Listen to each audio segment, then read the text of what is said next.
Hello, my dear friends. Very good evening to all of you. As we all know that we are here to discuss the important questions of community medicine. But before that, we are having a bomb blast in the form of this news. And yes, this news is correct. Our exams are postponed from the current date of 4th of December 2022 to the new date of 20th January 2023. Yes, this news is true. And what I can say at this moment that we are little bit disturbed, little bit upset that what has happened suddenly. We were preparing in our mind to give the exam on the 4th of December and we had made our schedule according to that. We had made our strategy according to that. But what is correctly said, man proposes, God disposes. So there could be some different view or different opinion of the God might be trying to give you little bit more time to revise. So those who are making an excuse that I had started my preparation late, I had joined any of the institution late, I could not get the proper time to revise. If I could have got 1 month more to revise my content, I could have very easily cleared that particular exam. So the God is giving you the great opportunity in terms of revising more, in terms of getting more clearance of your concept, in terms of getting more confidence towards your exam. So always take a different thing as a positivity, think in a positive way, think as a positive attitude, and consider this as a good opportunity to revise more so you cannot make any mistake in the upcoming examination. So friends, we all are working very hard to cross our finishing line and to just hold the cup. And this is nothing but this is our degree, this is our stethoscope, what we can achieve. So at least you are in a better place that you are trying and you are moving in this journey over the friends who had given up quite early that they are not able to do this, they are not able to cope up the stress. So at least you are better in a position from those students because you are in a race. And those who are in a race obviously having an equal opportunity to win the race. So you are also having a very good opportunity to win the race. But yes, my friends, the path which we had chosen to achieve this goal is not very easy. And it's very clear and it is very truly said that the better you want to achieve, the better you have to work hard. So if you want to become a doctor, that's a very noble profession. So we have to work hard. So we had chosen this path voluntarily. So why to worry? We are working hard. And don't worry, we are having two very, very important missiles with us. And that missile is none other than the hard work that we are doing and the confidence what we had in ourselves. So these can fight with any of the obstacle, and the main obstacle what we are having in our mind is the fear of failure, and that is acting as a slow poison in our body. And you can fight this slow poison or this slow disease in the form of two very important drugs as a medicine, in the form of a confidence and the hard work. So go on doing the hard work. Never lose the confidence in yourself. Just believe in yourself that yes, you are working hard and definitely you are going to achieve the goal. And the God has given you the chance to change your life. So grab this opportunity. Just try to grab this chance and you are going to change your life. And as we know that we are on a difficult path, so there must be some guide which can help you in this journey, in this tour. And this is none other than the teacher. And the teacher can open the door of that particular path, but you have to enter in that and you have to cross the road. So let's begin this journey, and I'm opening the door for your community medicine. So we'll be discussing here that how we are going to understand the questions, how we are going to attempt that question, how we are going to identify the keywords, joining those dots and coming to the correct answer without losing a single mark for an easy question. So let's begin our journey, and this is the first question, and try to answer on the chat box. And yes, it is the image. If I zoom it out, this is nothing but it is a couple, maybe a male partner, it is hemophilic, female is a carrier, and there is a possibility of the hemophilia in the children as well as in the carrier state. So the question is that a 25-year hemophilic boy got engaged to a beautiful girl of 23 years, but when came to know that she is a carrier of the hemophilia, so decided to break the relationship as there was a 50% chances of children born hemophilic. What is level of prevention? So what is a level of prevention in this condition? Could be a primordial, primary, secondary, and a tertiary. So yes, very good. You all are answering very right. It is none other than your primary level prevention. Why? Because already the risk factor is present in the we can say form of hemophilia, and the husband is hemophilic, going to be a husband, the male partner, and the female partner is carrier, and we know that this is an autosomal recessive disorders. So there is a possibility that 50% of the children born are hemophilic, and there could be a possibility that 25% of the female will be the carrier, and the 25% of the male will be a normal. So they want to avoid this condition in their children, and that's why this is the primary level prevention. Now, what is a quickly revise that what these levels of prevention are? The primordial is avoiding the risk factor or the agent to develop. Primary is preventing the disease in the presence of the risk factor. The secondary is the early detection and the management of a particular condition. And the tertiary is managing the complications so we can avoid the disability. So here the correct answer is primary, and yes, all are correcting, all are giving a correct answer. Now coming to the next question, and as we say that image is given, so just try to see the image that a drop is being given in the mouth. Clear? Now, as per the universal immunization program, the vaccine started at a 6th week of age of the baby and given by the oral route. All are true for this vaccine except it is a Sabin vaccine, it is oral in the drop form. Live vaccine can be given up to 1 year of the age. So, I'm waiting for your correct answer.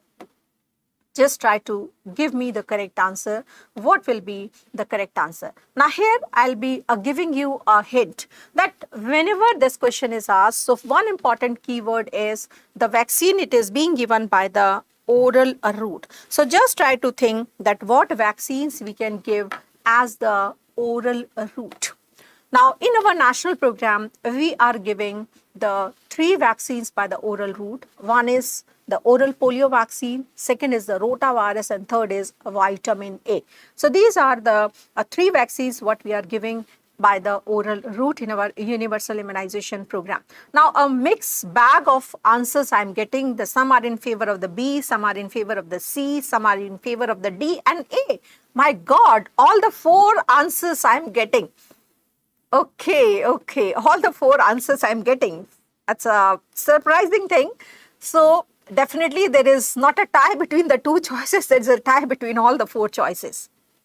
Okay, so now see that how beautifully we have to answer this question. Now, as we say that 3 oral vaccines are given. Now, very important second catch is that a vaccine that is started at the 6 weeks of the age. That is again a very, very important catch, because if we see about the oral polio vaccine, when it is started right at the birth. Whether it could be a hospital delivery, it is given within 24 hours. If it is a home delivery, it is given within the next 15 days, that we call as a 0 dose of a oral polio vaccine. So it is started not at a 6 weeks, it is started right at the birth. So it may not be a oral polio vaccine. Now, second vaccine, if you say it's a vitamin A, which is also given by the oral route, but again, it is not started at a 6 weeks, it is started at 9 months of the age. So the third vaccine which is left is your rotavirus vaccine. So we have to think now, they are talking about a rotavirus vaccine, and yes, what is not true about the rotavirus vaccine means, except they are talking about that what is false statement or what is not a true statement about the rotavirus vaccine. So Sabin vaccine, it is not a rotavirus, it is a oral polio vaccine, so it is a false statement.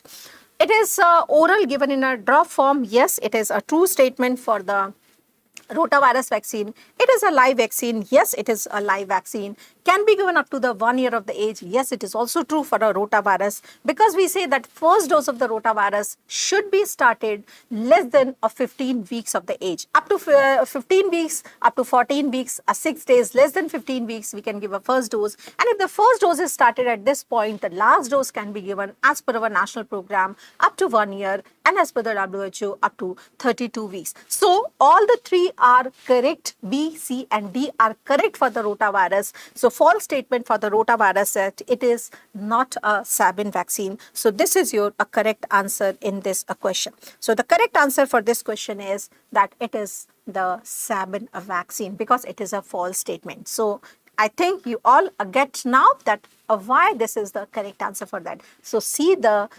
keywords very, very carefully and try to correlate. So here quickly we should be revising that what are the vaccines we are giving under the universal immunization program. So we all know that at the birth, if it is a hospital delivery, we are giving the BCG vaccine, we are giving the oral polio vaccine a 0 dose, and we are giving an hepatitis B vaccine, that is a birth dose. But if it is a home delivery, then we are only giving an oral polio vaccine a 0 dose within the next 15 days, and BCG is being given in a next visit at a 6 weeks, and we are not giving a birth dose of the hepatitis B. Then at the 6 weeks, we are giving the 6, 10 and 14 weeks, means at an interval of 4 weeks, we are giving the first, second and third doses of oral polio vaccine, rotavirus vaccine, DPT vaccine, hepatitis B vaccine, Hib vaccine, DPT, hepatitis B, and the Hib, that is a pentavalent vaccine. And we are giving at 6 weeks and the 14 weeks the first and the second doses of the pneumococcal vaccine and inactivated polio vaccine.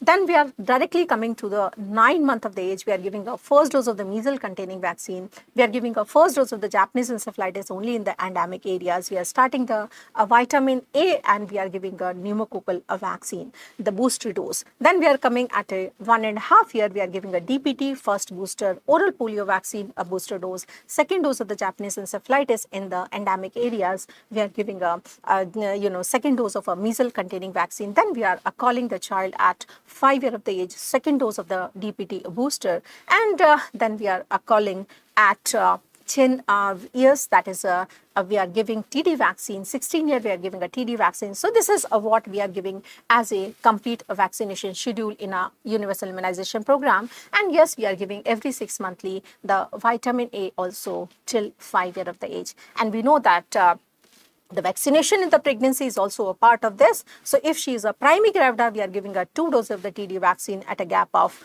4 weeks interval. It can be started anytime on the first visit, even in the first trimester. And if she is a multigravida, and if she had received the previous delivery or the 2 doses of the vaccine in the previous delivery, and the delivery has happened within 3 years, then only the 1 dose is required at this moment. And if a delivery has taken place more than 3 years back, then definitely the 2 doses are required. So this is all about the universal immunization program, what we are supposed to know. Very, very, very important question, and very important area from where the questions are repeatedly asked in the examination. So no confusion should be about the universal immunization program. Okay.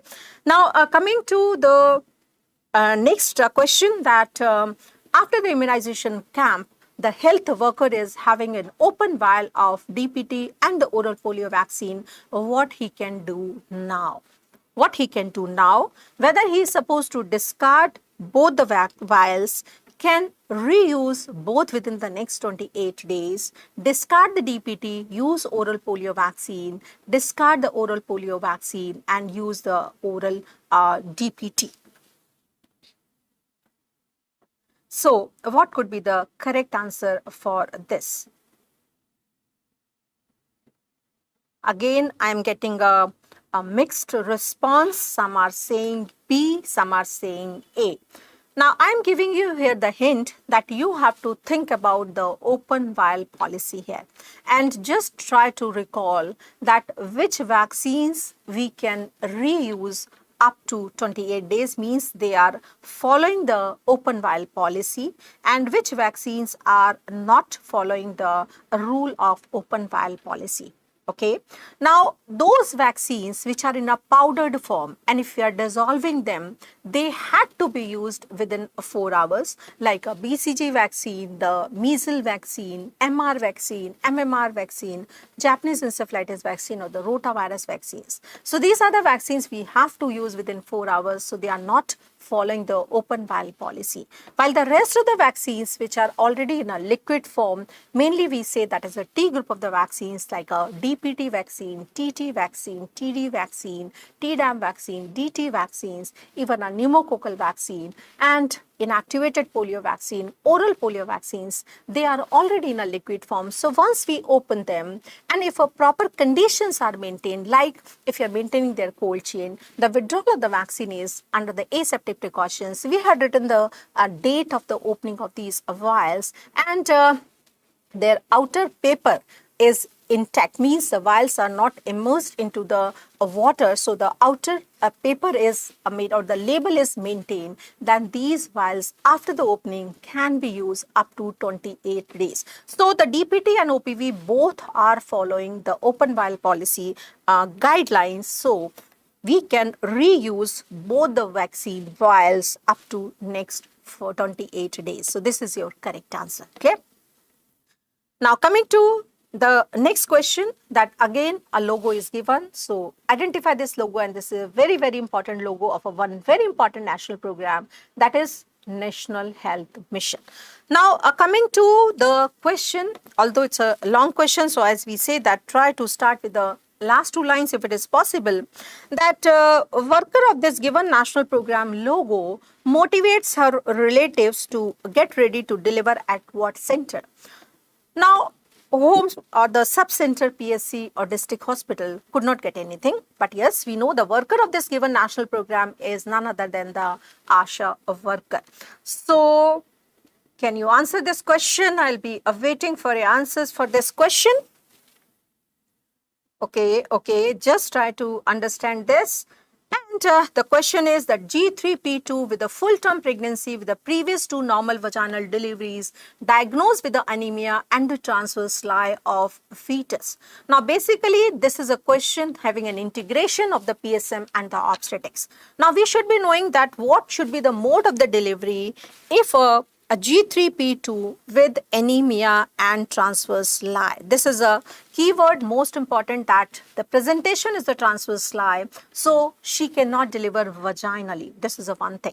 Second is she is anemic, she is in high risk, so she should be delivered at a higher center because can require the blood transfusion. So we will be preferring to deliver this patient at a center where the blood transfusion facilities are available and we are able to conduct the cesarean. So while reading this question, these thoughts should be coming in your mind, and then we should be thinking, what is the label of the healthcare center where we can transfuse the blood, where we can do the cesarean, and it is none other than community health center onwards. Okay, so this is in our mind. So while reading the question, this film should relay in your mind, and now you have to see the choices. Now we cannot deliver at home because at home we are not having a facility of a blood transfusion and not having a cesarean, and obviously the high risk are not advised, even a low risk are not advised to deliver at home now.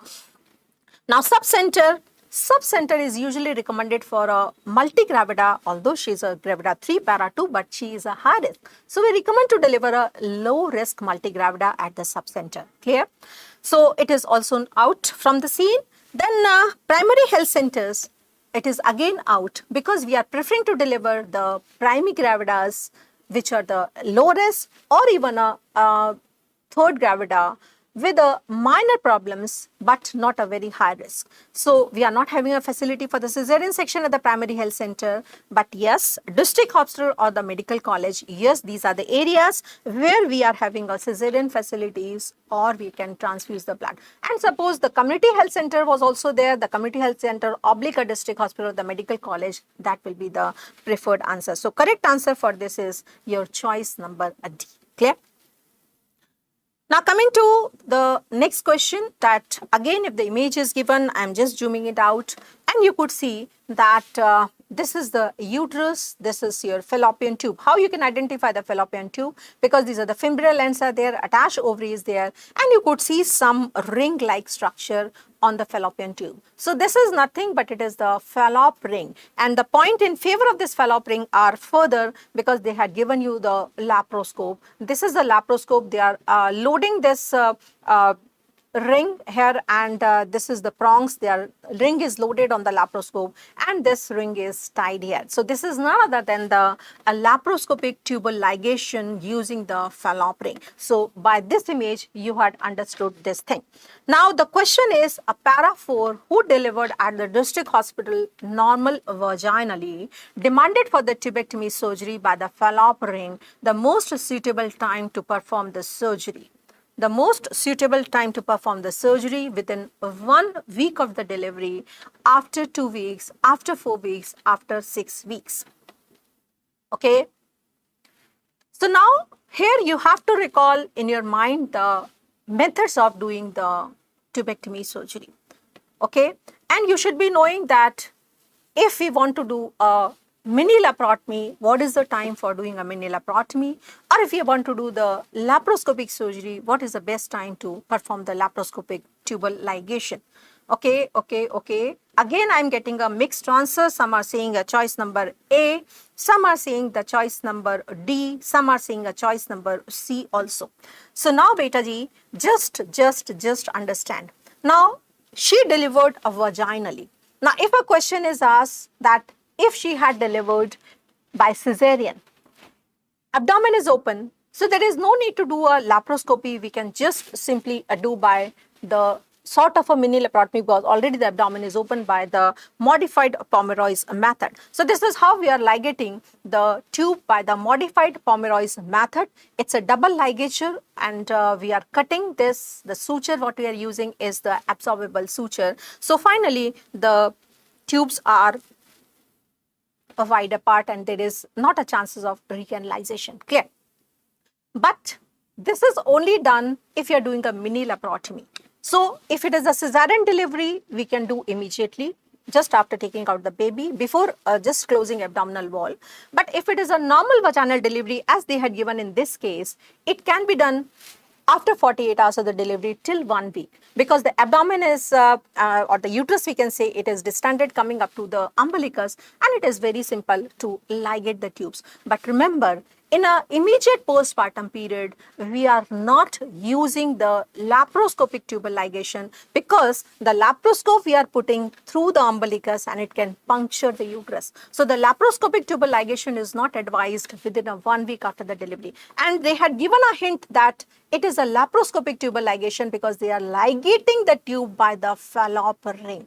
Because if they say that they demanded for the tubectomy surgery by the modified Pomeroy's method, then the answer will be within 1 week of the delivery. Here they say that they had demanded by the fallop ring, means it is a laparoscopic tubal ligation. So it is preferred after the 6 weeks of the delivery, means after the puerperium is over, because uterus has involuted. So the correct answer here is after 6 weeks, we can do the laparoscopic tubal ligation. You got the point? And there is another way to ligate the tube in a laparoscopic. If we are not choosing the fallop ring, it can be by the Hulka's clip also, or we can do the cautery and cutting the tube.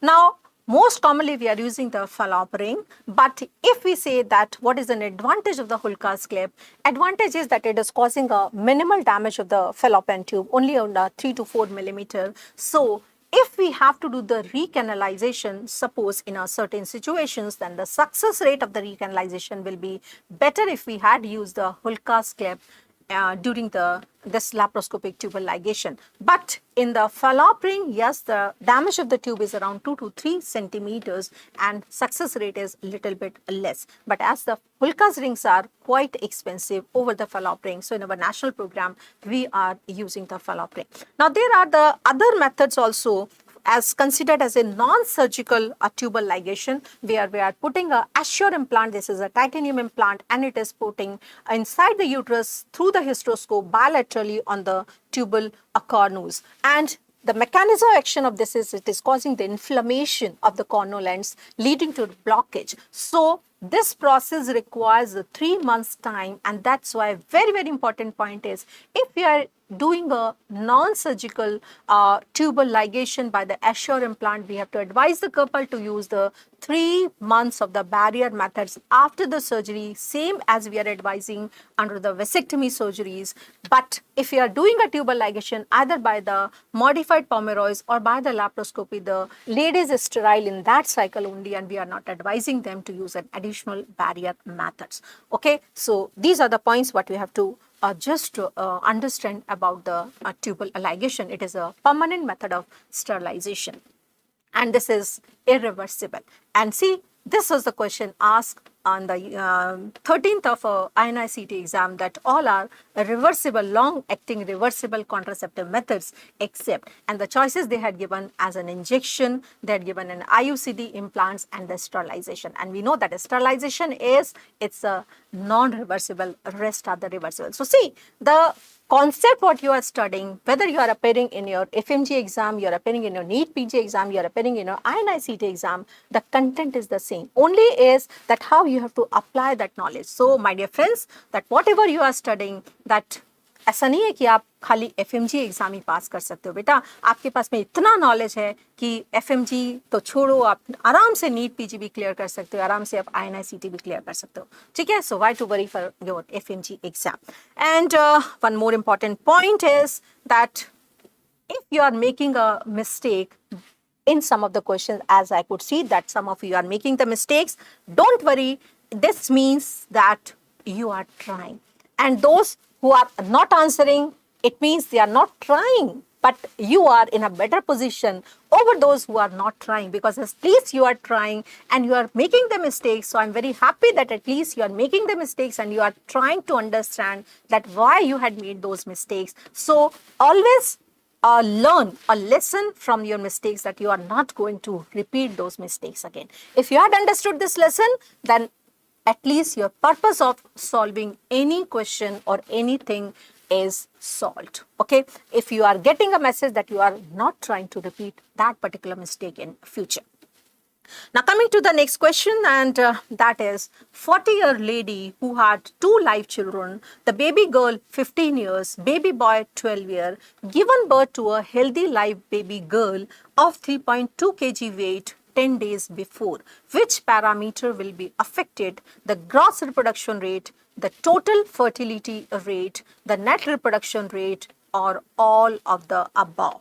So just try to understand, and here I'll be giving you the hint that you should be knowing the definition of all these 3 in your mind, and you should be thinking that if a new baby girl is born, what is going to affect this parameter, where only the 1 is affected, the 2 are affected, 3 are affected, or all are affected. Okay.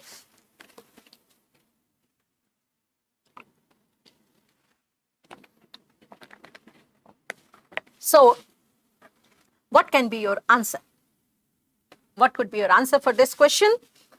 Okay. Yes. Very good.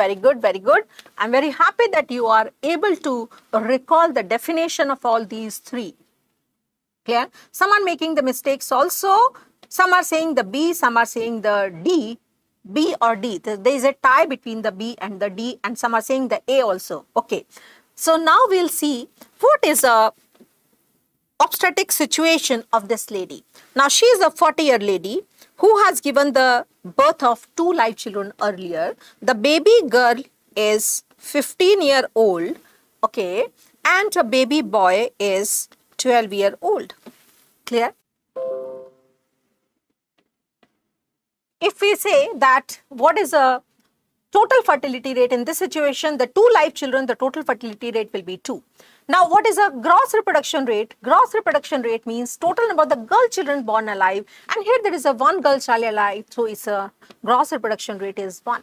Now, what is the net reproduction rate means how many girl children are remaining alive till their own reproduction. At this moment, the child is 15 years alive, presuming that she will remain alive. So, the net reproduction also will be 1 before the birth of this new child. Now, see, the new baby is born and that baby is weighing 3.2 kg. It is just to confuse you because baby weight is not going to affect any parameter. Just delivered 10 days back and it's an alive baby and the baby girl. So one more children or one more child has been added up, and this is a girl child which is 10 days old. So now how many are the total children born to that lady? It is 1, 2, 3. So now the total fertility rate has changed from the initial 2 to now the 3. So total fertility rate has changed. Now, as this is the female child born, so earlier was the gross reproduction rate of only the 1 child. Now it has moved to the 2. So again, the gross reproduction rate has also changed. Now, what is the net reproduction rate? Because currently this girl child is alive, so we will presume that this girl will remain alive till the future, because right now we cannot say what is the future. So presuming that this girl will remain alive, so initial of a net reproduction rate of 1, now it has changed to the 2. So all the 3 parameters has changed. So the correct answer for this is the all of the above. Clear? So I hope you all got this catch here, that here the all parameters will be affected if this is a baby girl is born. Now mind my words, if I just change this question that instead of a baby girl, a baby boy is born. Okay? So just see, now initially 2 children, 1 male and the 1 female, and this third will be the baby boy. So it will be affecting the total fertility because now the total children has become 3 instead of the 2. But it will not affect the gross reproduction rate because it is only the 1 girl child is there. It will not affect the net reproduction rate. So in that situation, the correct answer will be the total fertility rate. So very important message I want to give here. If you are practicing questions from any of the platform, never try to mug up the answer for that particular question. Always try to understand the concept, because suppose if you had studied this question and the same question is asked, instead of a baby girl, I write a baby boy, and you didn't focus on that one single word, or when you are solving that, oh, ye to maine kal hi kara tha, and you simply go with the all of the above, your answer will be wrong. So never mug up the questions. Always try to understand the concept, because every question is a new question. You have to read as you are reading a new question. You are reading a question for the first time in your life. Try to analyze that question and then come to the correct answer. Okay? So this should be a very, very important take-off message from this question. Now coming to the next question, that it was decided to conduct a study to know the effect of online food intake to the possibility of obesity, and wants to nullify the effect of the exercise habit work pattern, which are the confounders. So best method to correct the confounding error in this situation. Okay, so here I'll give you a hint that first of all, you have to identify whether this is a case control study and the cohort study. And second is, you have to see that by which method we can correct the confounding errors. Okay. Although they had asked, I'm giving you the clue, they had asked the best method to correct the confounding error. So don't jump to the randomization, because the best method to correct the confounding error is, yes, it is a randomization, but they had asked in this situation whether we can apply the randomization in the case control study or the cohort study or not. Okay, so you are answering the B. So beta G, try to identify first whether this is a case control study or the cohort study. Clear? Now first see that to know the effect of online food on the possibility of the obesity. So here just see carefully. We are starting with the online food intake and we are looking for the obesity. So here obesity is the outcome. Obesity is not the starting condition. Now if a question is asked that it was decided to conduct a study to see the causes for obesity and they had taken a history of the online food, then it was a case control study. Here they had said that the effect of the online food to the development of the obesity. So this is your forward study. So first thing is that it is a cohort study. It is not a case control. Clear? So my first two choices are out because it is not a case control study. Clear?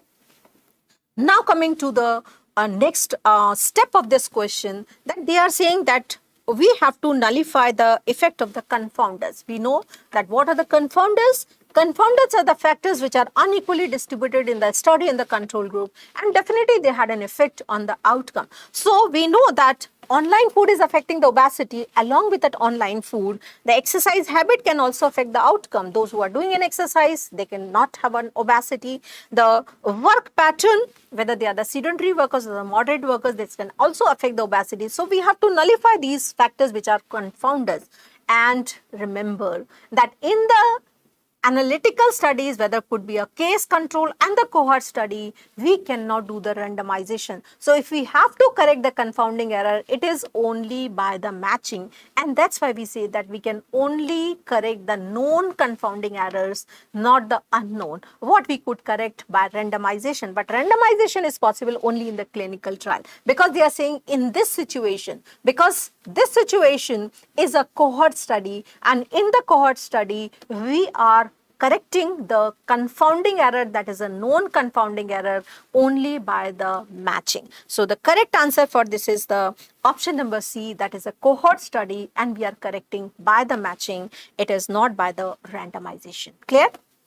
So this should be the approach for this question. We have to identify what type of study, then we should be knowing that by which we are correcting the confounding errors, and then what type of the method we can use in this type of the study. So these three things should be coming in your mind while reading this question. Clear? Now another question is, a 25-year-old lady reported to the clinic with history of the cut wound in her finger by the kitchen knife 2 hours before. So one keyword, that 2 hours before she had a cut in her finger, and also giving a history of the normal delivery 2 years back, and had taken all the recommended vaccine in that pregnancy. So this is another keyword, had taken all the vaccines in the delivery, what has happened 2 years back. Now, how to manage this condition? Only wound care, the wound care with the TT vaccine, the wound care with the TT vaccine and the TIT globe, and the wound care and the TET globe only. Okay. So, first of all here, we have to see that what protocol we have to follow, that we already had discussed, that the wound we have to classify as a minor category and the major categories, and what this wound is coming as a minor because it has happened only the 2 hours back, and it is a simple cut wound. There is not a massive damage. So most of you are answering a correct answer, but yes, there is again a mixed bag, that some are answering D also, some are answering A, and some are answering the B also, but majority are answering the A, and yes, this is the correct answer. So everybody has understood the concept, because as we know that the prophylactic management of the post-exposure means after an injury, we have to classify the wound as in the minor category and the other category. The wounds which are the clean wounds of a less than 6 hours duration, non-penetrating, having a negligible tissue damage, it is a minor category wounds. And we all know that this wound is coming as in a minor category. Now the second is that what is an immunization status? They didn't mention directly, but what they had given us a hint, that she had delivered 2 years back and she had received the vaccination, and we know in pregnancy we are giving a tetanus vaccine. So she is coming in this group that she had received the booster within a less than 5 years duration. So no action will be required here, and only we are simply cleaning the wound only, because already the good antibodies are present in the circulation. So here the correct answer is, it is only the wound care. But suppose if a question is asked that she had delivered the 7 years back when she had received the vaccine, and after that she had not received any vaccine. So it means she is coming in a category of receiving a booster within 5 to 10 years, and then we have to give the TT vaccine also. But as she is coming in a category of receiving a booster less than 5 years, so only the wound care will be there. So correct answer is only the option number A. Now, another question is that 5-year baby contracted the diphtheria and on the treatment. Now, how to protect his 2.5-year-old sibling who is vaccinated as per normal vaccination schedule of universal immunization program? Whether we are giving an erythromycin as a chemoprophylaxis, single dose of the DPT vaccine, anti-diphtheria toxin, or no action is needed. So again, I'll be giving you the hint that here quickly you have to think in your mind that what is the vaccination schedule for the DPT vaccine, clear? Because that sibling had received the normal vaccination as per the schedule. So quickly revise that we are giving a primary doses of the DPT vaccine at 6, 10 and 14 weeks, clear? And the booster what we are giving is the first DPT booster at 1.5 years. Now the baby is 2.5. So baby had received the booster only 1 year back. And yes, very good that all are giving a correct answer, and that is an option number D, yes. Why this is? Because already that baby had received the booster 1 year back, and we know if a baby had received any of a primary dose of the booster within a past 2 years, good amount of antibodies are present in the circulation, then only no action is needed. So it is no action will be needed or nothing will be done. But if he had received the booster more than 2 years back, in that case we are giving a single dose of the DPT vaccine which will boost up the antibodies. But if that child is non-vaccinated at all, in that condition we are giving the erythromycin as a chemoprophylaxis. So suppose if I twist this question little bit, a 5-year baby who has contracted the diphtheria and the sibling had received only the primary doses of the DPT vaccine. So primary doses the baby had received at a 6, 10 and 14 weeks only. Baby had not received the booster at 1.5 years. So now the answer will be, as the primary doses has been received more than 2 years back, then we have to give a single dose of the DPT vaccine. So again, as I say, in a clinical question, the single word can change your answer. So here the correct answer in this situation is no action is required. On analysis of a new diagnostic test results, it was noted that disease was present in only 80% of the positive test result cases. The correct statement is. Only the keyword is that what you have to understand here, they are saying that the disease was present in only 80% of the positive test results. So what this 80% is, it is the sensitivity of the test, specificity of the test, or it is the positive predictive value, or it is the negative predictive value. Okay. Again, I am getting the mixed bag, that some are answering it is answer number A, some are answering as answer number B. Okay.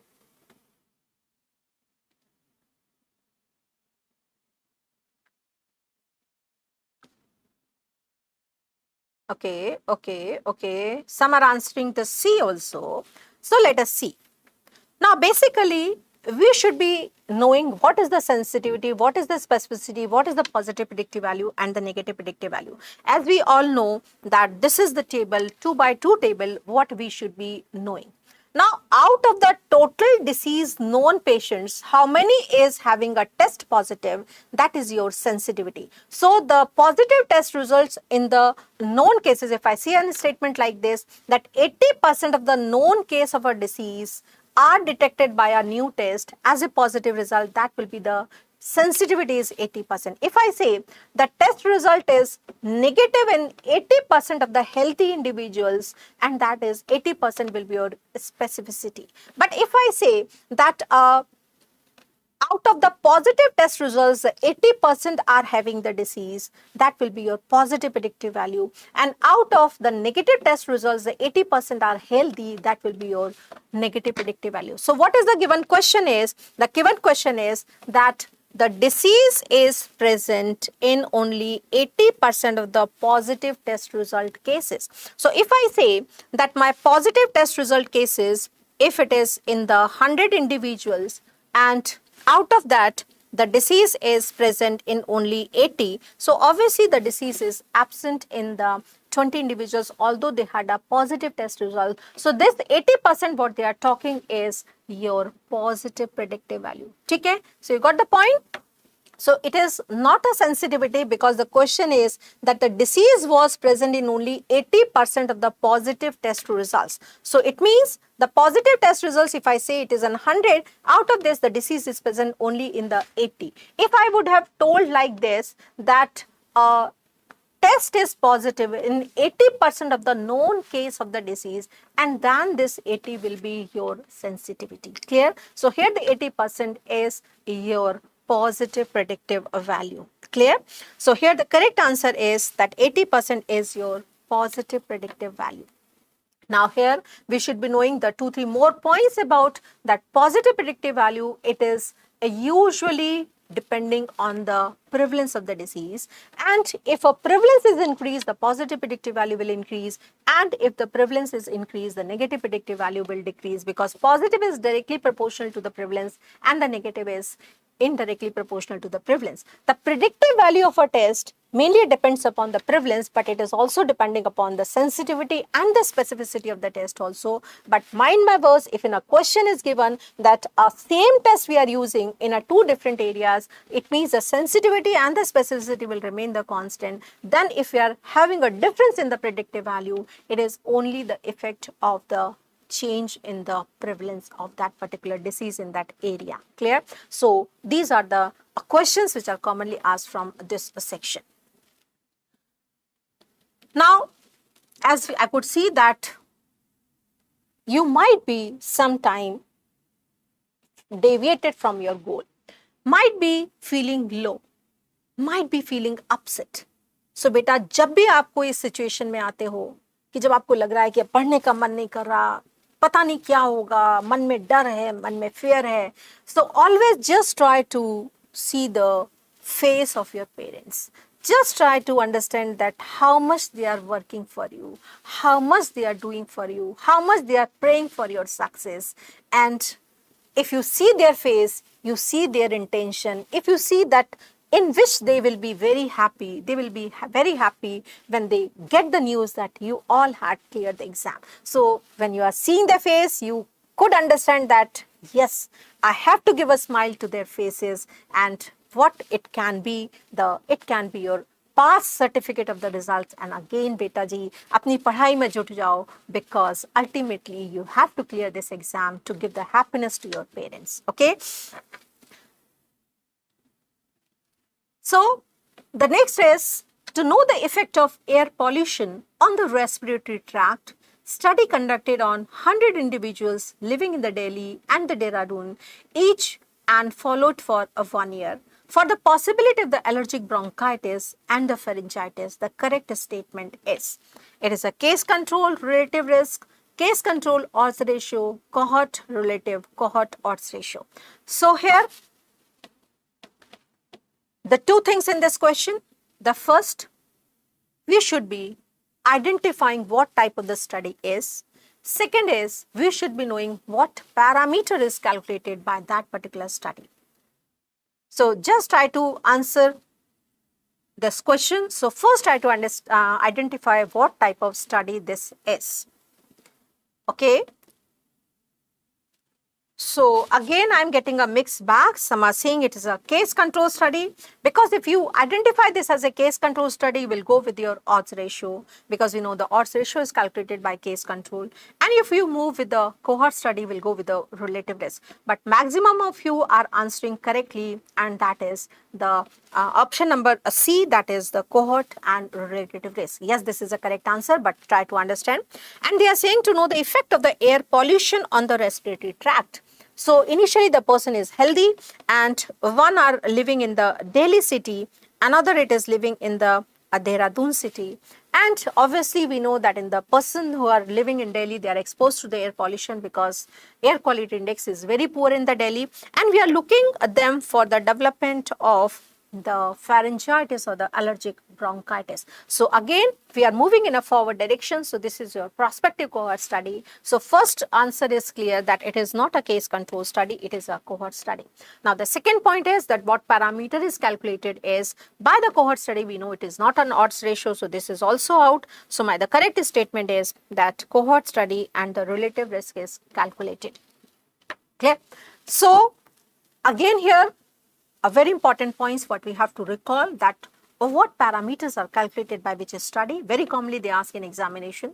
So by the case control study, the odds ratio is calculated. It is a cross product ratio calculated as AD upon BC. By the cohort study, the parameter calculated is the incidence, the new cases per 1000 population. Then we can calculate the relative risk, that is a risk ratio of the incidence to the exposed and the incidence and non-exposed.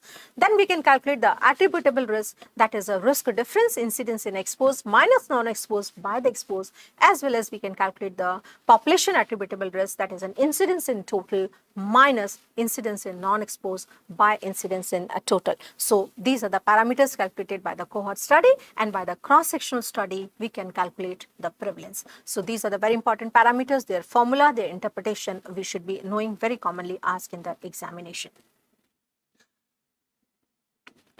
All are true for the multipurpose worker female except. So we should be knowing that where the multipurpose worker is posted, what are the functions of the multipurpose workers. Subcenter 3000 population. So is the multipurpose worker posted at subcenter? Yes. Is it covering the 3000 population? Yes, it can be if it is a hilly area. Normally they say the 5000 because it is a plain area, but yes, it can cover the 3000 if it is a hilly area. So this might be a true statement. She is responsible for the MCH care. Yes, this is also the true statement. She can do the MTP for early pregnancy. Now beta ji, multipurpose worker female are not doing the MTP. They are identifying the patients who require the MTP and they are referring those patients to the primary health center. So this is your false statement. And IUCD insertion, yes, she can insert an IUCD. So this is also the true statement. So here the answer which is not true for the multipurpose worker female is she cannot do the MTP. Okay, so some are answering the A also. Beta, this is the true statement. Again I say the read the question, all are true about. So don't do these silly mistakes, because here we have to look for the false statement, not the true statement. So many times it happens your eyes are reading something but your brain is interpreting something, and brain आपका क्या interpret कर रहा है, that multipurpose worker, what is true for that, and you think that yes, it is posted, she is posted at subcenter, and yes, a subcenter is covering a population of the 3000. Okay, so always read all the choices before marking any question.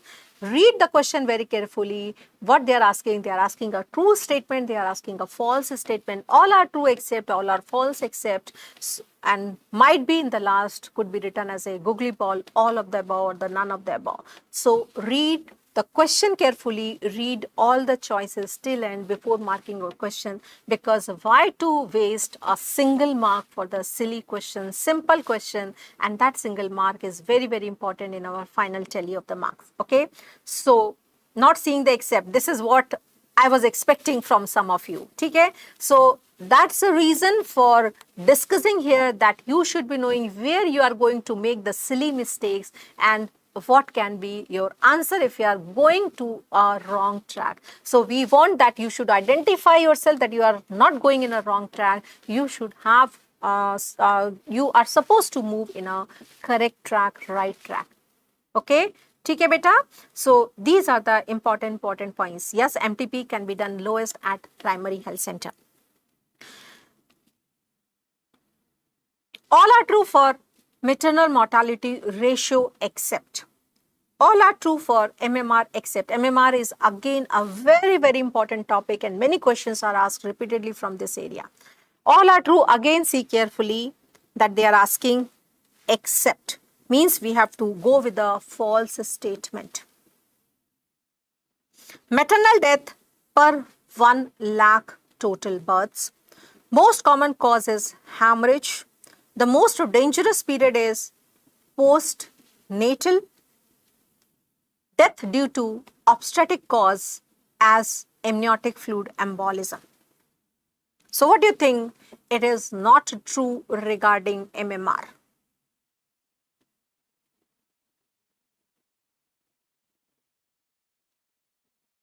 Some are answering B, that is the most common cause is hemorrhage. Beta, if you are reading this question again as true for MMR, you are answering this.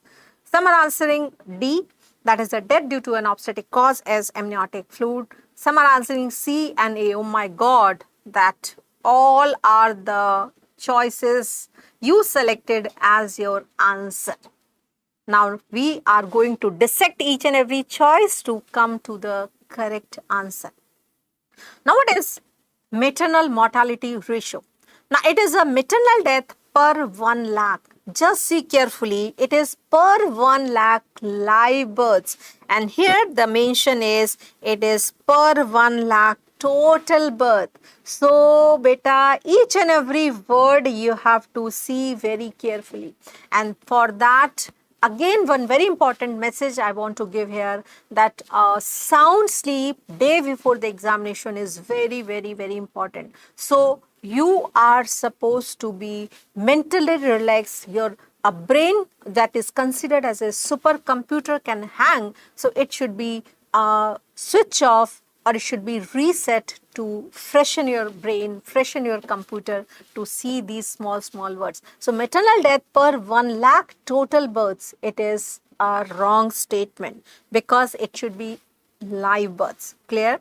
Now, most common cause of the MMR is hemorrhage. Yes, this is the true statement. The most dangerous period is postnatal. Yes, this is also a true statement because it can be in an antenatal period, natal and the postnatal period, but yes, the most dangerous is the postnatal period. Now, we know that maternal mortality is the death because of the obstetric causes directly, or it is aggravated because of the pregnancy. So, amniotic fluid embolism, that is a cause of the death. Amniotic fluid embolism can only happen in the pregnancy because suddenly there is a rupture of the sac, and this fluid can enter into the maternal circulation, can lead to the amniotic fluid embolism, and that is a cause of the sudden death, and this can happen only in the pregnancy. So yes, it is a cause of a maternal mortality. So this is also your true statement. Okay. And yes, some are saying it's a googly ball. Yes, it's a very, very googly ball. And many of you are trapped in that googly ball. Okay. So here the correct answer that is wrong for the MMR is option number A, that maternal death, it is per 1 lakh total births. Study was done to assess the malnutrition in the young children. 100 children of the age group of 1 to 6 years were selected, each from a rural and the urban areas, and the weight of the children of these two groups were compared. Which of the following statistical tests can be done to compare the data?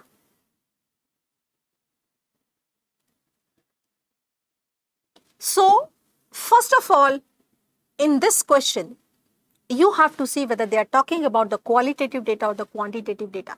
Beta ji, you are talking about that bleeding. So most common cause of the maternal mortality is a bleeding.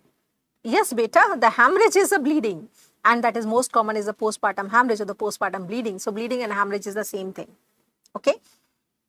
So what data they are talking about? They are comparing the weight of the children.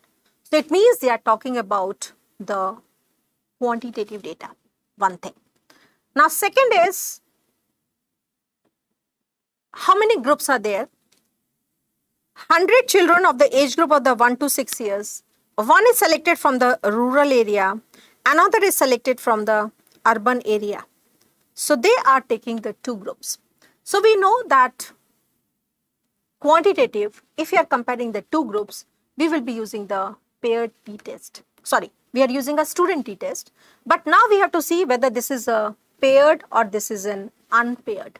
Now what they are saying, these two groups were compared in terms of the weight. So they are comparing the weight of the children of these two different groups. So quantitative data, they are comparing the two different groups. So we'll be using a test, none other than yes, yes, yes.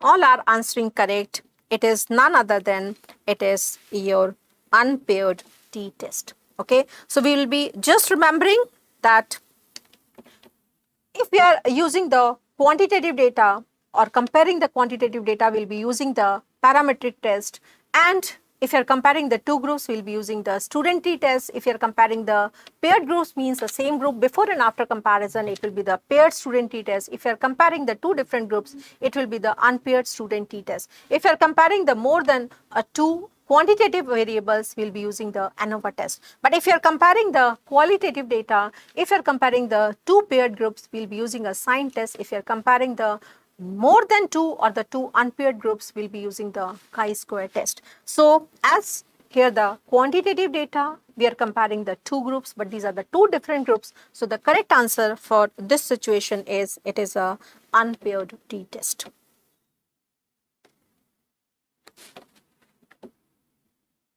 In a group of 50 children with mean weight of 150 centimeters with a standard deviation of 5 centimeters, which statement is correct? So, just remember these two keywords, that is mean height is 150 centimeters and the standard deviation is 5 centimeters. So, we should be just replaying the reel in our mind that how much of the population is covered within a plus minus of the 1 standard deviation, 2 or the 3, and what should be the range of that. In the mind you have to calculate and then you see the choices.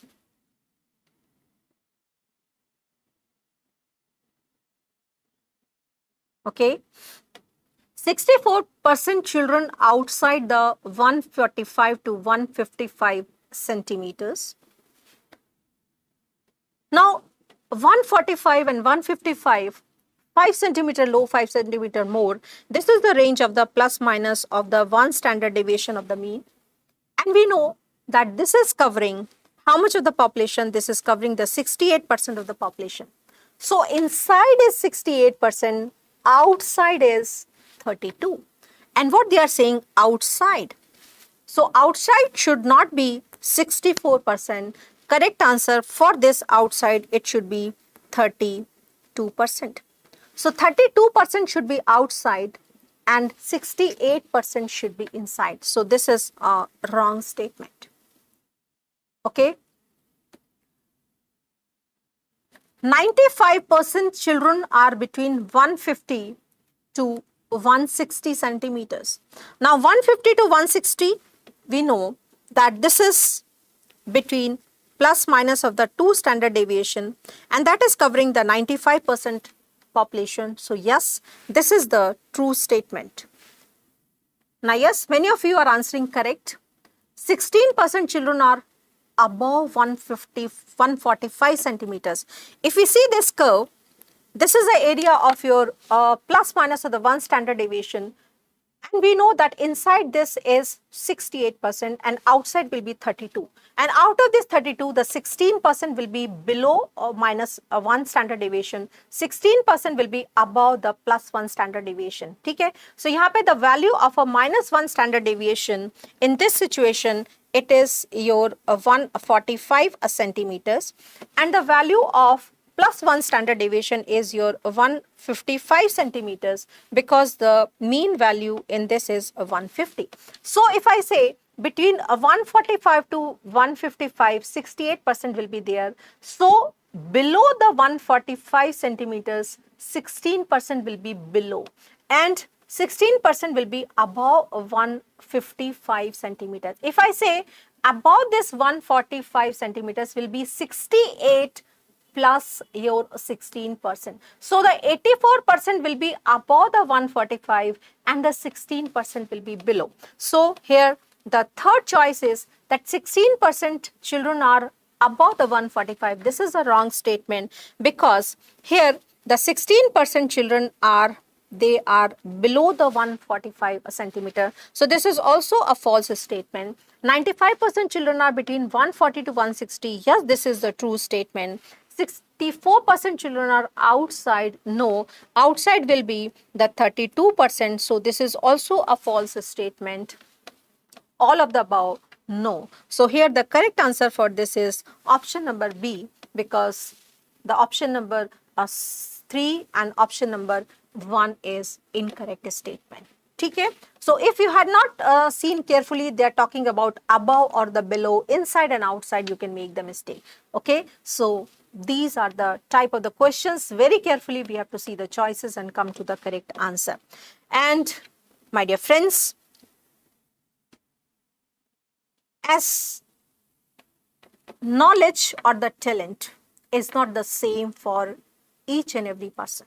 Now you might be seeing that some are answering right, some are answering wrong. So you might be having, okay, I am having a more knowledge from other students, or some might be feeling that I am having a less knowledge from the other students. So each individual is a unique person, might be having a different talent at this moment, but yes, each one of us is having a equal opportunity to develop our talent, and this is the opportunity that God has given to us to learn yourself by reading, learn from your mentors, learn from your mistakes, so we can get the talent. So my dear friends, we are not going to lose this opportunity. We are going to learn from each and every point. Even a small creature like an ant can give you a very strong message. Even a big creature like an elephant can give you a very small, a very big message. Clear? So we are trying to grab the information from each and every source. So we are not going to lose this opportunity, because every information what we are collecting is going to help in our future development.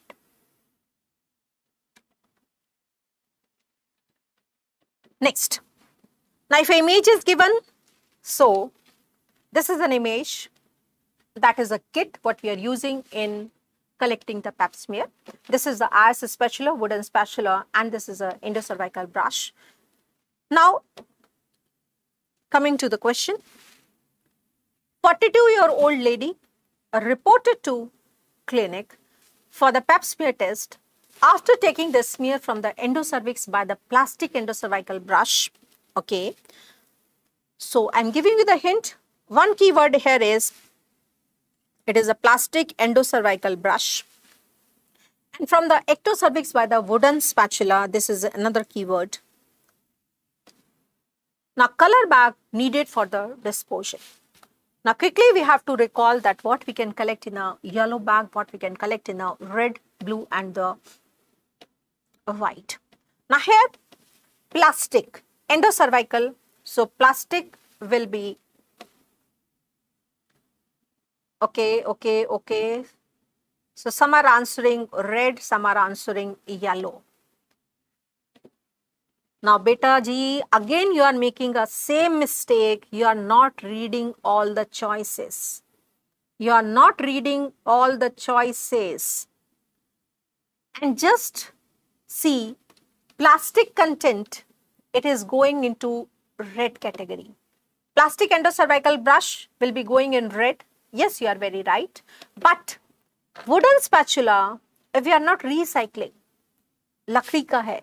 We are not recycling. We are discarding by incineration. So we are disposing this into the yellow category. So we are requiring both the color bags, red and the yellow. The red will be for the endocervical brush and the yellow will be for wooden spatula. So correct answer is D. So I could see you require a little bit hint to come to the correct answer. You know the things, but you require a little bit push. धक्का लगाना पड़ता है, थोड़ा सा धक्का लगाना पड़ता है, आपको कीवर्ड बताने पड़ते हैं. कीवर्ड बताएंगे, क्विकली आप आंसर निकाल लेते हो.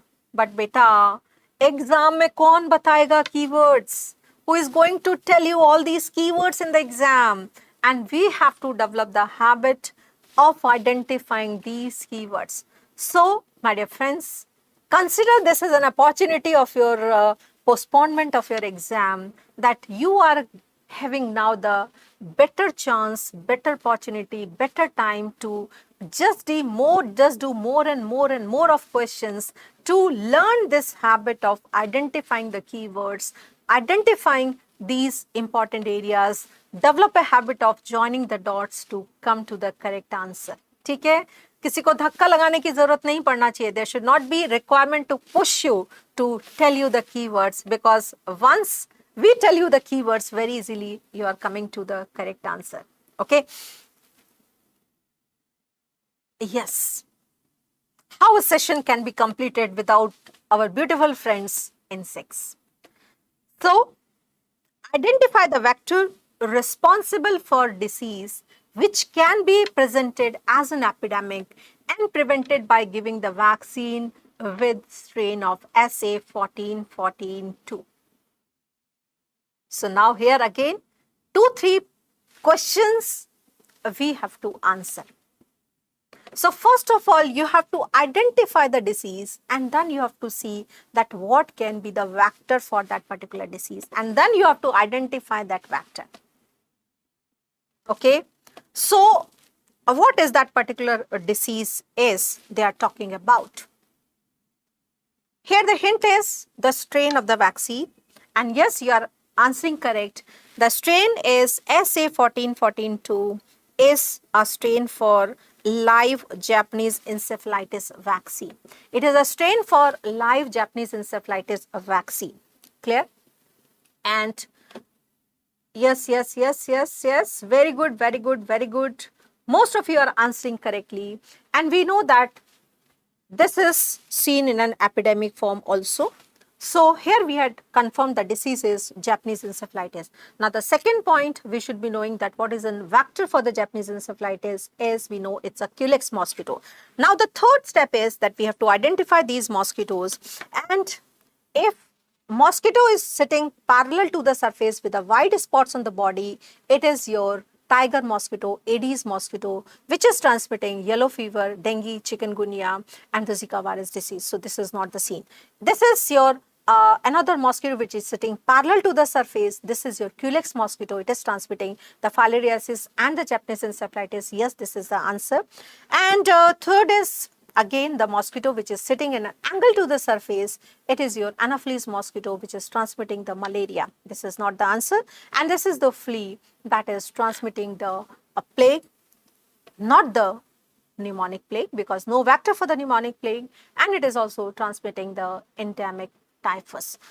Now quickly we'll revise the vectors. So this is house fly which is simply transmitting the infections, not giving a bite. Intestinal infections are transmitted. This is a louse causing the disease, as we had remembered, as an MTR masalas, that is ETR, epidemic typhus, trench fever, relapsing fever, and the pediculosis. Flea we had already discussed. This is mite. It is transmitting the scrub typhus and the rickettsial pox. This is the Minsonian mosquito, little bit dark. Aedes mosquito, Culex mosquito, Anopheles we had already discussed. This is the red-winged bug causing a Chagas disease. This is very important vector again asked is a scent fly. It is causing the leishmaniasis or the COSO. We can say the Kalazar, oriental sword, scent fly fever, and the Uraya fever. And these are the tick, which is mainly disease. It is a KFD, that is a Casanova forest disease. The soft tick is causing KFD outside India, and it is a hard tick which is causing, sorry, I'm telling opposite. This is a hard tick which is causing the KFD inside India, and this is the soft tick which is causing the KFD outside India. And the KFD is also causing the Rocky Mountain spotted fever, or the we can say it's tularemia, and these are the few diseases which has been caused by the hard tick. So here the correct answer for this is, it is your Culex mosquito, or the image number 2. 11-month-old child reported to the primary health center with complaint of fever and breathlessness.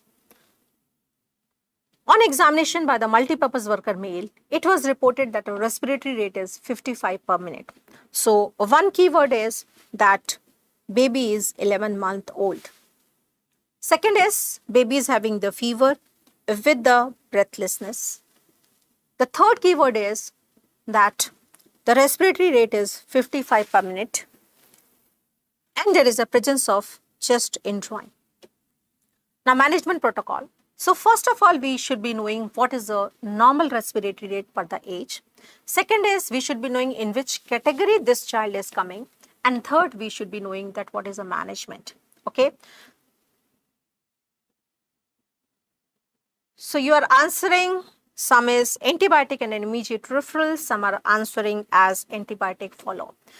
So, whether this 55 per minute is normal or abnormal for the 11-month-old baby, it is an abnormal, because we know that normal respiratory rate in a 0 to 2-month-old baby less than 60, 2 to 12-month-old baby less than 50, 12-month more than 12-month-old baby, it is less than 40 is your normal respiratory rate. So here it is a baby is in this category, 11-month-old, and the respiratory rate is 55. So the tachypnea is there or the fast breathing is there. This is one point.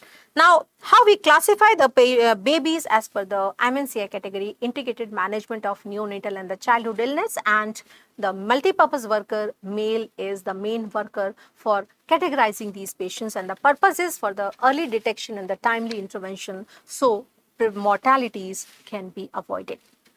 So if a respiratory rate is high, obviously no pneumonia cannot be there. Either could be the pneumonia severe or the very severe pneumonia. Now coming to the second is that accessory muscles are involved. Yes, so accessory muscles can be involved in the pneumonia, severe and the very severe pneumonia. Now how we are categorizing in a pneumonia or the severe or the very severe pneumonia? Now chest indrawing is there, the accessory muscles are there, and the new guideline says that if a baby is more than 2 months without any other high risk factor, and mainly the HIV, if it is absent, even in the presence of the chest indrawing, that is considered as a pneumonia stage. But if a baby with the chest indrawing or the accessory muscle involvement with the age group of a 0 to 2 month, very small baby, or if it is more than 2 month baby with the presence of an HIV, will be considered as a severe pneumonia, or if it is present with the symptoms of the shock, then it is a very severe pneumonia. So the no pneumonia are considered in a green category, and they are as in a home-based treatment. In the pneumonia, we are giving an antibiotic and we are doing the follow-up because we want to see if they are responding or not.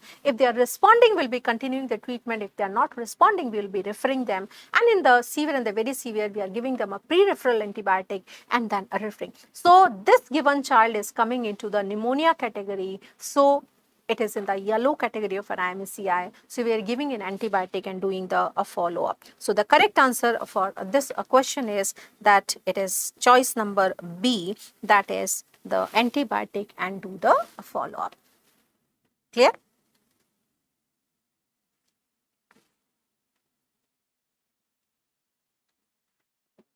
Now again, the image is given. So we could see that multiple hypopigmentary patches are there, and this is a pack, and this is a very familiar pack, and we all know this is a pack what we are using in the patients of leprosy. Very, very important image, very commonly asked in the examination. So this patient is none other than a patient of leprosy, what we could guess from this image. Okay. Now coming to the question, a patient with multiple hypopigmented anesthetic patch with the multiple thickened nerves. So two very important clue here is, one is hypopigmented patches which are anesthetic, because hypopigmented patches we can have in other diseases also, like in a leishmaniasis also, pityriasis versicolor also, but here it is anesthetic, loss of sensation, that is only seen in the leprosy. And multiple thickened nerves, this is another very important keyword in favor of a leprosy. And you are treating that patient with the drug given in the image. So we know this is an anti-leprosy treatment pack, and correct statement is, so the correct statement, yes, you all are answering quite right. It is not a patient of a leishmaniasis, it is a patient of a leprosy. And then we have to differentiate whether it's a posse or the multibacillary. Obviously, the multiple patches with the multiple nerves are involved. So this is going in a favor of multibacillary leprosy, and we know the treatment duration for a multibacillary leprosy is for 12 months. So the correct answer for this is, it is the leprosy for a 12 month, because if a number of the patches are 1 to 5, and no nerve involvement or the single nerve involvement, that is your posse bacillary. And if a more than 5 patches are there or more than one nerve is involved, it is your multibacillary. And we are doing the treatment for 12 months. In a multi-POSI, we are giving a treatment for 6 months. All the 3 drugs are given, and we should be knowing that how we are giving this drug, because this pack is very, very important. This is a 1-month pack. On the day 1, we are calling the person to the health centers, and under supervision of a health worker, we are giving a 1 tablet. This is a tablet of the Depson 100 milligram. These are the 2 capsules of the rifampicin, each one of a 300 milligram, and these are the 3 capsules, each 100 milligram of the clofazimine. We are giving on a day 1, and then we are giving this pack to the patient, and the daily the patient is taking the 100 milligram of the Depson and 50 milligram of the clofazimine daily for rest of the month. And next month again the person is coming to the center with this empty blister pack, so at least we are sure that a person has taken the complete medication. So this is about the treatment of leprosy.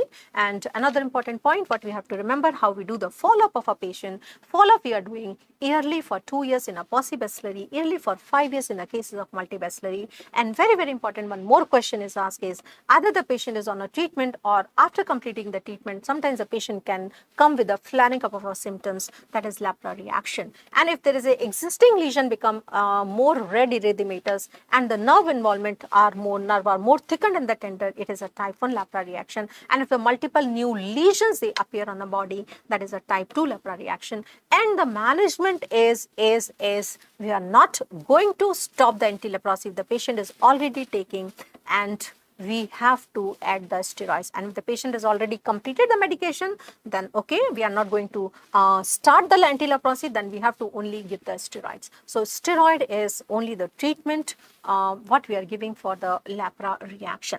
Now remember one more point, although we say the thalidomide is a gold standard treatment for type 2 leprosy, but yes, it is not a drug of choice, because suppose if it's a reproductive age group woman is on a leprosy treatment and taking a thalidomide, and suppose if she conceives, it is going to have a congenital malformation in the baby in the form of fecomalia, which we don't expect. So still the drug of choice for the treatment of the lepra reaction in both the conditions, type 1 and type 2, is only the steroids. If patient is already on anti-leprosy drugs, continue the drugs, add the steroids. If a patient has completed the treatment, only we have to give the steroids. So very commonly it has been asked in the examination. Okay. Again, very commonly asked area is that they will give you the vision in 2 eyes, and they will ask is what is the condition or what type of the blindness is there.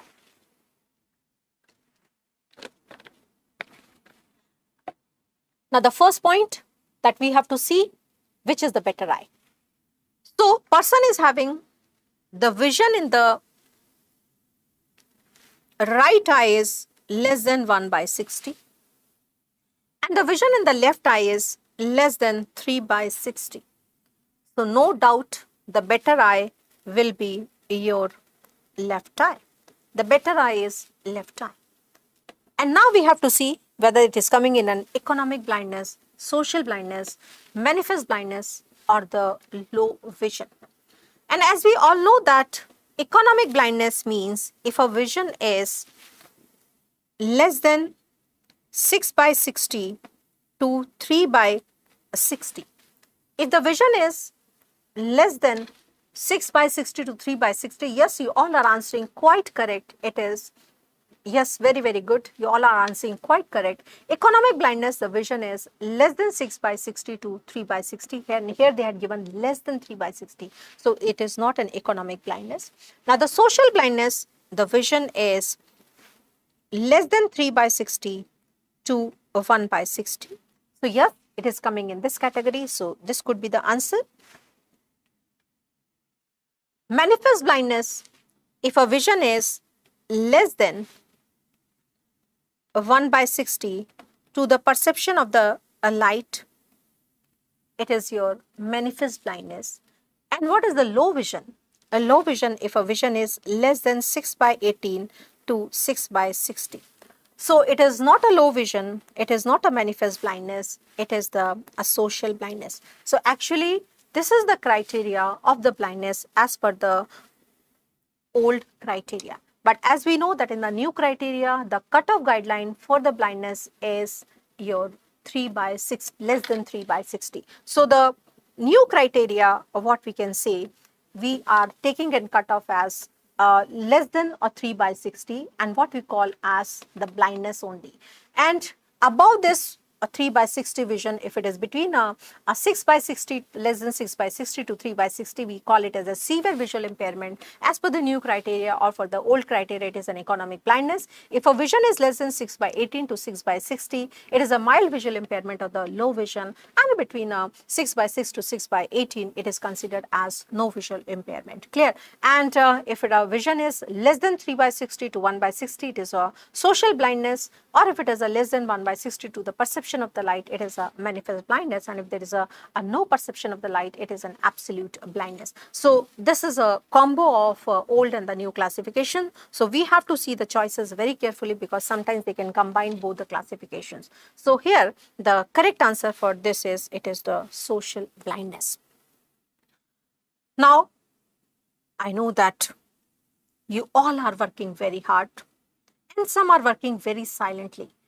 So हमें मेहनत इतनी खामोशी से करना चाहिए कि सफलता शोर मचा मचा के सबको बता दे कि हाँ मैंने मेहनत करी है. So friends, you are getting some extra time. So आपको चुपचाप अपनी स्टडी करते रहना है. You are not going to waste your extra time what you are getting as your grace time, and you have to study silently with the same pace what you are studying till now. So ultimately your success will make a blast and it will let everybody know that yes, you had done an hard work and that's why you had succeeded in your exam. National program with a given logo. So what is the given logo? It is an N. We all know that this is a logo of IMCI. And IMCI is nothing but it is a software in our tuberculosis program. So national program with a given logo provides the support for the meal to the affected individuals. Correct statement is midday meal, IMCI Poshan Yojana. So one thing is very clear that it is not a logo of midday meal. So your first two choices are out. Now this is how smartly you have to come to the answer. So the most important point is that how smartly you are answering your question. Knowledge is present in each and every student, but how smartly you are answering the question, how smartly you are managing your time, that is the deciding factor. So just to save the time, I know that this is not a logo of the midday meal program. So these two choices are out. Okay. Now this is a logo of a IMCI Poshan Diksha, and obviously under this what we are giving a support for the good meal. That policy is a IMCI Poshan Yojana. And now the next question is that how much amount of the money we are giving and what is the frequency? Yes, everybody is answering quite correct, and it is we are giving 500 rupees per month till the duration of the therapy. So the correct answer is, it is IMCI Poshan Yojana, 500 rupees per month. A wildlife worker presents to the emergency room because he was bitten by the monkey on hand while trying to capture the animal, which appeared ill. He states that he had received a primary course of the rabies vaccination 1.5 years ago. So this is a one keyword, that he had received the primary doses, means pre-exposure prophylaxis. Already he has received 1.5 years ago. And when he first started the job, and the wound is immediately thoroughly cleaned by the staff, and it is small because he was wearing the gloves. So again the second catch is that it was a very small wound. What is the most appropriate intervention for the rabies prevention? Okay. Yes, many of you are answering correct. Now here, the first of all, we should be trying to understand they are talking about the pre-exposure prophylaxis or post-exposure prophylaxis. Because pre means we are giving the vaccine before the dog bite. And second is we are giving the vaccine after the dog bite or after the bite of an animal. So they are talking about the post-exposure prophylaxis because the monkey has given the bite. Clear? Now the second point is that post-exposure prophylaxis, what we are giving is to the person who had already received the vaccine earlier as a pre-exposure, or he is non-vaccinated at all. So now this is the person who had already received the vaccine earlier as a pre-exposure prophylaxis, and we know that schedule is 0, 7, 21 or 28. So now the some amount of antibodies are present in the circulation as received 1.5 year back only. As the animal is sick and this is having a 100% case fatality, everybody is worried about the life. So at least we are giving a small doses, the minimum 2 doses we are giving just to boost up the antibodies as a 0, 3 if we are giving an intramuscular schedule, and a 4 site on the day 0 if we are giving an intradermal schedule. So here the correct answer will be that 2 doses of the vaccine it is required. Now if we go with the choices, no further prophylaxis is necessary because of the recent vaccination, although he had received the vaccination 2.5 years back. But if it was on a grade 1 bite, then no vaccine is required. Grade 1 means only lick on the intact skin, but here it is a small wound is there. So it is most probably a grade 2 bite is there. And just to save the life, we are giving in 2 additional doses. Okay, so this is a wrong statement. Rabies immunoglobulin is there because it's a small wound is there. They are not mentioning anything about the blood or their blood is present or not, because the multiple lacerated wound, the multiple wounds or the blood is coming from that, or if there is some secretion, so the blood is going on or the saliva of that animal is going on our mucosal lining, then it will be a grade 3 bite, and there we require an immunoglobulin. So again this is not required. The rabies immunoglobulin and the 1 dose of the vaccine, again it is not there. So simply we are giving a 2 doses of the vaccine as 0, 3 or 4 because the 2 doses, so this must be an intramuscular, but if you are choosing as an intradermal, so the 4 site on the day 0. But suppose if this person was not had received this vaccine earlier, in that case our schedule will be the 5 dose schedule, that is 0, 3, 7, 14 and the 28. If we are going for the intramuscular regime, that is a S1 regime,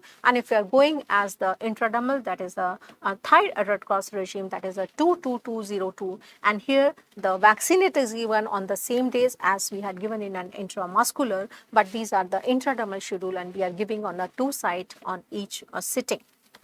And the preference is given usually for the intradermal because of the 2 reasons. The one most important reason is that a good amount of antibodies are produced after the intradermal vaccination, and the smaller doses are required in intradermal vaccination.